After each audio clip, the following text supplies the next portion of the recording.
Du documentaire. Voilà une très belle initiative, c'est l'association du jour, c'est la rencontre du jour et on en parle avec Romain Grosjean. Bonjour Romain. Bonjour Christophe. Bienvenue sur le plateau de Limousin Matin. Les Yeux Verts, voilà une structure particulière qui porte un très beau nom. D'où vient ce nom et de quoi s'agit-il? Alors c'est pas moi qui ai les yeux verts, c'est Marguerite Duras. C'est Marguerite Duras qui a fait des écrits absolument magnifiques sur justement le regard de spectateur sur le cinéma dans les cahiers et en fait on a choisi ce nom pour illustrer notre mission d'éducation à l'image. Le mois du documentaire, de quoi s'agit-il? Le mois du film documentaire, c'est une manifestation nationale, j'ai envie de dire presque internationale parce que c'est presque 3000 projections en France et dans le monde, qui est portée au niveau national par Images en Bibliothèque, qui fait un magnifique travail de coordination et qui se repose en région sur des coordinateurs comme nous et qui font passer comme ça le message aux programmateurs pour qu'ils s'inscrivent. C'est participatif. Alors le film documentaire, c'est un genre particulier, c'est un engagement, un regard de réalisateur, ouais. Mais lorsque l'on est spectateur, téléspectateur, que l'on va dans les cinémas aussi, alors ça nous ouvre des frontières incroyables. Incroyable et justement c'est un des enjeux de la manifestation, c'est de porter ce genre comme un genre cinématographique à part entière. C'est-à-dire que c'est une œuvre d'art, comme n'importe quel film, et ça doit se voir dans les conditions du cinéma. Donc c'est ça avant tout l'enjeu du mois du film documentaire. Faire rencontrer les œuvres et le public dans les meilleures conditions possibles et voilà, émouvoir.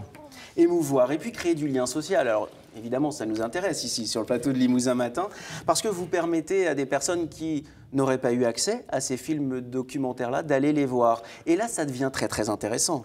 Il y a un engagement social fort dans toute la manifestation d'ailleurs, mais on travaille plus particulièrement avec les scolaires depuis maintenant 5 ans à Brive, puisque c'est la base opérationnelle du pôle image, et on travaille avec un programme qui s'intitule Découvrir l'ailleurs, donc une promesse d'altérité justement à destination des plus jeunes qui vont venir dans les centres socioculturels de Raoul Dautry et de Jacques Cartier pour admirer ces 7 courts-métrages documentaires animés. Donc ça, c'est encore une des spécificités de la manifestation, c'est que vous allez voir des formes que vous n'aurez certainement jamais vues en documentaire. Alors c'est très bien de faire du cinéma à destination des jeunes, du film documentaire à destination des jeunes, mais est-ce qu'ils sont assez mûrs pour porter un regard comme pourrait le porter un adulte sur ces films-là, sur ce genre singulier? Alors là, c'est des élèves qui peuvent aller de 5 à... Non, là, cette année, c'est à partir de 7 ans, mais en général, on a commencé à travailler des fois à partir de la maternelle. Donc à chaque fois, notre mission aussi en tant que pôle régional d'éducation à l'image, c'est d'avoir un regard aussi de programmateur sur qu'est-ce qu'on peut montrer et à qui, et comment on l'accompagne. Donc là, encore une fois, il y aura des interventions au début de ces films, et justement, l'animation est une entrée pédagogique intéressante justement pour les enfants, parce que c'est une imagerie qu'ils connaissent, et en même temps, il y aura plus de fond. Ils vont raccrocher avec le réel, mais par d'autres moyens. Donc là, l'idée, c'est vraiment un support pour s'éveiller, éveiller le regard, et puis pour apprendre. Et vous travaillez avec les enseignants régulièrement, du coup? Beaucoup. C'est l'essentiel de notre mission sur l'axe vraiment sensibilisation des publics, diffusion, et même après sur toute la partie atelier de réalisation. On va prendre des groupes d'élèves pour leur apprendre à faire un film et vraiment les sensibiliser sur chaque étape de la construction. Ce que j'adore, c'est dans vos yeux qui ne sont pas verts, c'est de voir la passion que vous avez lorsque vous parlez du documentaire, du film documentaire. Cette passion-là, on va faire une petite parenthèse, elle vous est venue comment? Parce qu'on vous sent, on a l'impression que ça coule dans vos veines. C'est vrai que c'est une passion pour le cinéma en général, donc qu'il soit fictif ou documentaire, mais justement ça m'amène à aussi, donc nous on n'est pas les uniques programmateurs de la manifestation, c'est important de le rappeler, mais on fait beaucoup de séances, et notamment on emmène le public sur des séances qui vont justement amener une forme particulière. Donc là, ça va être le cas, par exemple, du Fenêtre sur cour numéro 74 qu'on propose au cinéma Le Lido à Limoges le 17 novembre, avec 2 films, 2 durées documentaires qu'on n'a pas l'habitude de voir, parce que le documentaire, on se dit, bon, c'est 52 minutes, oui, c'est informatif, format classique. Et donc, on monte ces formats-là, mais on en montre aussi d'autres. Là, par exemple, on aura un film d'une demi-heure et un film de 57 minutes. Et là, la narration est complètement différente. Donc voilà, moi, c'est ça qui me passionne.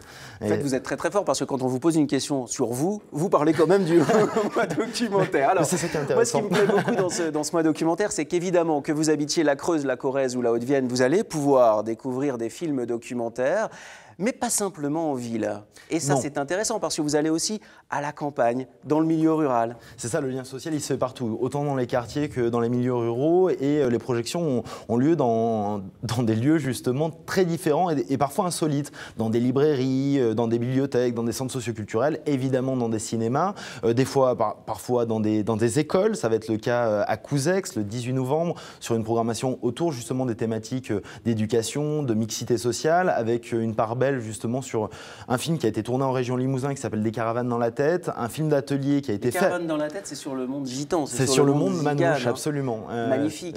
Magnifique Culture film. incroyable. Qu'est-ce que c'est beau la culture incroyable, gitane. et c'est justement mettre en face qu'est-ce que veut, disons, l'éducation nationale au niveau de la scolarisation et pourquoi ces familles peuvent avoir une appréhension. Donc on voit comme ça tout le parcours, les différentes aussi communautés, parce qu'on amalgame beaucoup Oui. les Roms, les gitans, les manouches, manouches, les les tziganes. gitanes. C'est vraiment, différent. c'est un grand mélange un peu dans la tête des gens, et vraiment le film tente de rendre ça aussi.